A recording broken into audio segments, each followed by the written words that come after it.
Viongozi wanaounga mkono chama tawala cha UDA kutoka kaunti ya Nyeri wamemtaka kinara wa DCP Rigathi Gachagua kukoma kushurutisha wakazi wa eneo la kati kujiunga na chama chake.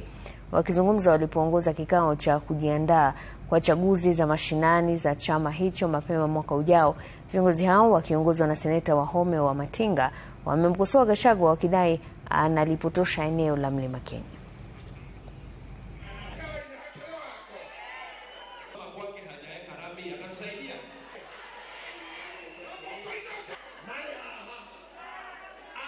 Wewe ukikuja na chama yako, kuja utafute delegates.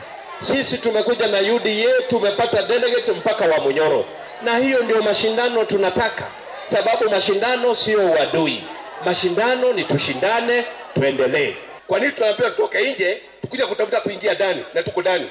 Hatuwezi kutoka ndani, sababu tuko ndani na ile kitu tunataka tunapata. Politics is not about insults. We were in Mbeere North. We humbled ourselves. We spoke to the people and we brought victory home. Now hao wengine wa kujipiga kifua na kuleta matusi, nataka niwaambie badilisheni mwenendo wenu. Watu washaerefuka na watu wamekata kauli, hawataamuliwa watachagua nani, ila watakata kauli yao watachagua nani.